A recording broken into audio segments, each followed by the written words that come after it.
कुरुक्षेत्र का दर्शन कितने लोगों ने किया है?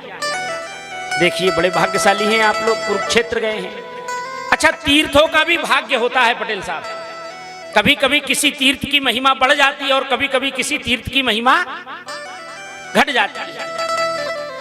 एक समय में कुरुक्षेत्र में सूर्य ग्रहण के स्नान का बड़ा महात्म था। जैसे आज से 10-5 साल पहले खाटू श्याम को लोग जानते थे क्या? परंतु आज सभी श्याम बाबा को जानते हैं। तो पहले नहीं थे क्या? ये पहले भी थे। सब चीज का एक अपना अपना समय, शब्दों का समय आता है, शब्द में उलटफेर होते रहता है, बड़ा सूक्ष्म शास्त्र है। तो यहाँ यज्ञ की चर्चा हो रही है तो पहले एक ही विषय को स्पष्ट करते चले, नहीं तो उसमें दूसरा विषय आ जाएगा, तीर्थों की महिमा, तो फिर और मामला आगे बढ़ जाएगा। उस समय अब कह रहा है कि संहार की तरफ चलते चलना चाहिए। तो कुरुक्षेत्र है वो तीर्थ की बड़ी महिमा है। वहां पर सूर्य ग्रहण के समय एक बार भागवत में ही सुंदर कथा है कि जब सूर्य ग्रहण हुआ तो भगवान श्री कृष्ण वहां पर स्नान करने के लिए गए और साथ में पूरे द्वारिकावासी को ले गए। और वहां पर स्नान करने के लिए कौन भी आए? बाबा नंदराय भी आए थे और माता यशोदा भी आई थी। सुंदर कथा है। तो ऐसा ये कुरुक्षेत्र है। इसी कुरुक्षेत्र में एक जो है ब्राह्मण रहता था। अब वो जो ब्राह्मण था वो अयाची थे, कभी किसी से मांगते नहीं थे। जो मिल जाता था उसी से अपना जीवन चलाते थे। बहुत दिनों तक कुछ प्राप्त नहीं हुआ। संत महात्माओं की, ब्राह्मणों की 2 पद्धति होती है जिसके द्वारा वो उनको जीवन चलाने के लिए अधिकृत है। वो 2 पद्धति क्या है? सिलोंच पद्धति उसको कहा जाता है। आप भी उसको अच्छे से जानते हैं। सिलोंच का एक शब्द है शिला। शिला शब्द को जानते हैं? शिला शब्द है जिसको अपनी भाषा में कहा जाता है सीला। सीला जानते हैं क्या होता है? अरे अब लोग सीला बीनते नहीं है इसलिए भूल भी गए। अब समझ गए? खेत में क्या गिर जाता था पहले अनाज काटने के बाद? वो गिर जाता था ना, तो उसको लोग बीनते थे। उसको क्या कहते थे? अरे पुराने लोग उसकी बहुत महत्ता जानते थे। जब वो खेत कटवाते थे तो काटने वालों से कहते थे सीला बीन के देना पड़ेगा। अब तो कोई सीला के तरफ ध्यान देता ही नहीं है। कहाँ का सीला? तो संत जो अयाचित होते हैं उनके लिए सिलोंच कहा गया। मतलब वो खेत से जो सीला बीना जाए उसी का अन्न उनको ग्रहण करने का कुछ लोगों का संकल्प होता है। अब उंच क्या होता है भाई? अभी सीला गिरेगा तो उसको बीन बीन के वो कब तक कहलेगा? आषाढ़ तक। फिर आषाढ़ के बाद क्या करेगा? तो उंच को ग्रहण करेगा। उंच क्या होता है? उंच का मतलब होता है कि आषाढ़ के बाद मंडियों में जो अनाज बिकता है, तो मंडी में अनाज का ढेर लगता है तो थोड़े बहुत दाने इधर उधर हो जाते हैं कि नहीं हो जाते हैं? जो लोग मंडी जाते हैं गाड़ी घोड़ा लेकर के, जैसे कमलेश भैया, वो जानते हैं कि वहां कितना अनाज इधर उधर हो जाता है। तो उसको बीनना, उसका नाम है उंच। दोनों को मिला के क्या हो गया? सिलोंच। सिलोंच पद्धति से जीवन यापन करके भगवान का भजन करने वाले का भी वह एक यज्ञ कहलाता है। अब सुनिए, तो ये जो ब्राह्मण थे ये सिलोंच ब्राह्मण थे। इनके परिवार में पंडित जी थे, इनकी पत्नी थी और साथ में एक पुत्र और एक पुत्रवधू। कितने सदस्य हो गए? तो भाई आप बोलते रहिए तो हमको समझ आए। कितने हो गए? 4 सदस्य हो गए। अब इनके पास कुछ भोजन के लिए नहीं था। एक दिन इनको भगवान की कृपा से आधा किलो जौ प्राप्त हुए। जौ तो जानते हैं ना आप? जौ मिले तो इनकी पंडिताइन ने क्या किया? जौ को कूटा। कूटने से उसका छुलका अलग हो गया। तो अब जौ में बहुत छुलका होता है, कूट काट के तैयार किया तो कितना, आधा तो अलग हो गया। अब उस जौ का बनाया सत्तू। 15 दिन से कुछ नहीं मिला था इनको खाने के लिए। अब आधा सेर जौ का कितना सत्तू बना होगा, छुलका छाल के अलग करके थोड़ा थोड़ा बना, उसी में से उनने भगवान को भोग लगाया। गौ माता का ग्रास दिया, कुत्ते को दे दिया, पक्षियों को दे दिया, थोड़ा सा बचा। 4 पत्ते लेकर के आए और चारों ने पत्ते अपने जमा लिए और थोड़ा थोड़ा सत्तू रख लिया कि बस इसी को पा करके हम लोग पानी पीकर अपना जीवन अब आगे चलाएंगे, जब फिर मिल जाएगा तो फिर ग्रहण कर लेंगे। उसी समय वहां पर एक याचक आ गया जिसने कई दिनों से भोजन नहीं किया था, दुर्बल शरीर था, और जब वो पत्तों पर सत्तू रखा था महाराज, उसको देख करके अपनी जीभ को निकाल के ओंठ पर फेरने लगा। पंडित जी समझ गए कि ये भी भूखा है। पूछा भाई क्या बात है? तो कहा महाराज मैंने कई दिनों से, महीनों से भोजन नहीं किया है, अब बस प्राण निकलने वाले हैं। तो पंडित जी ने कहा कोई बात नहीं, ये अभी तो मुझे 15 ही दिन हुए हैं, आपको बहुत दिन हो गए हैं, तो आप ऐसा करो ये जो पत्तल है आप ले लो और इसको पालो।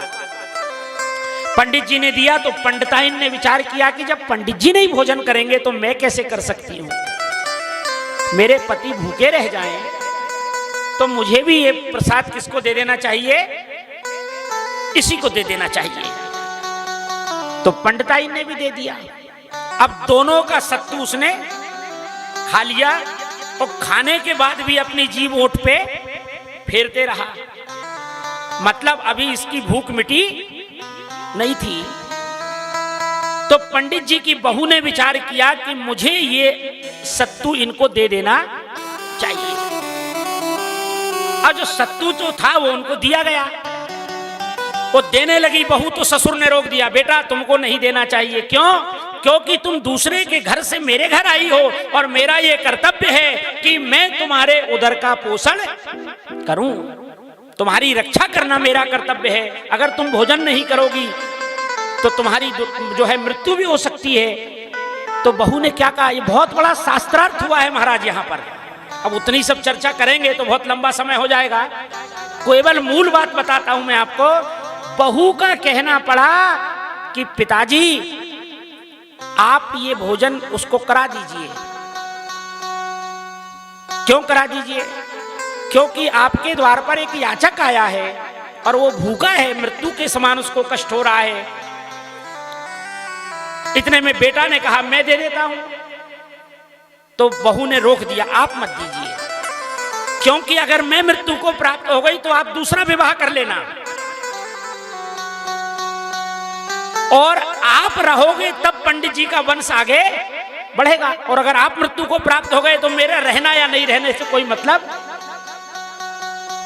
बड़ी विडंबना भाई। बहू नहीं मानी, वो पत्तल किसको दे दी? उस याचक को दे दी जो भूखा था।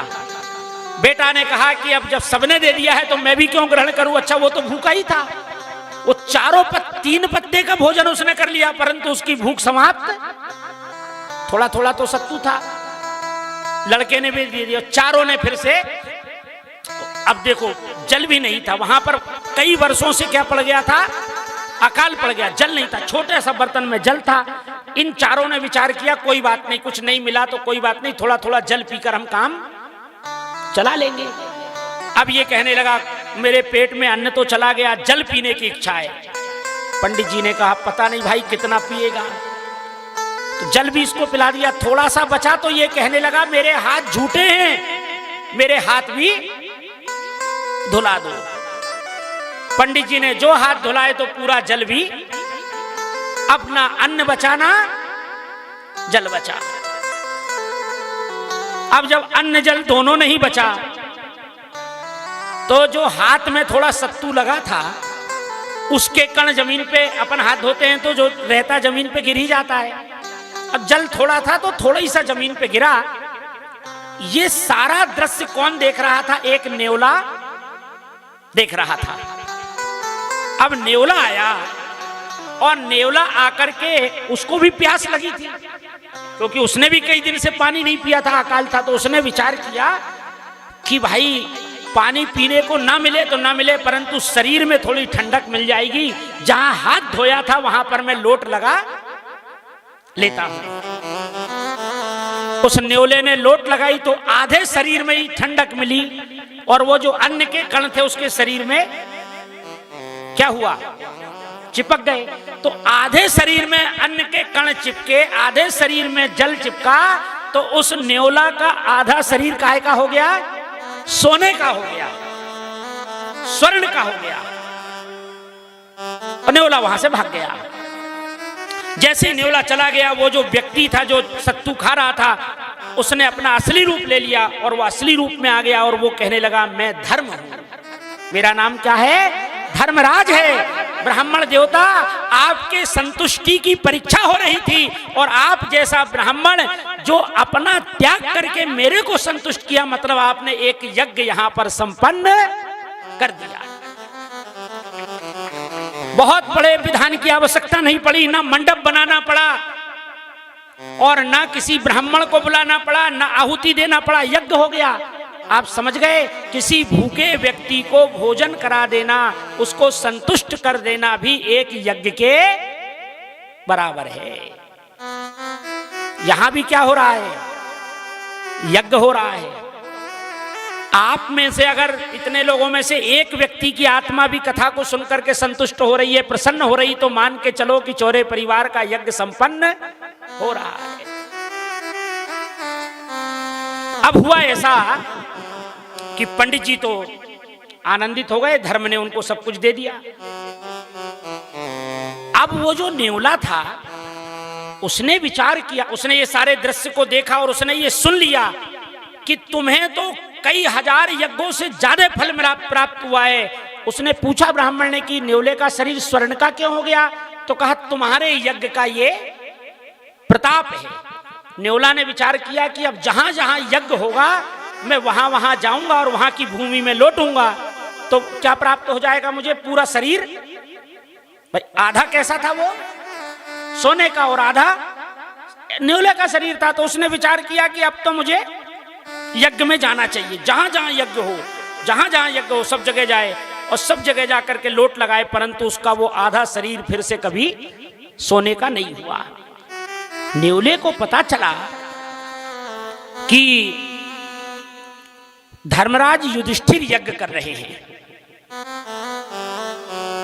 युधिष्ठिर के यज्ञ को आपने सुना या नहीं सुना है, बड़ा भारी यज्ञ किया उन्होंने, और उसने विचार किया कि मुझे उस यज्ञ में जाना चाहिए। वो तो साक्षात धर्मराज का यज्ञ हो रहा है।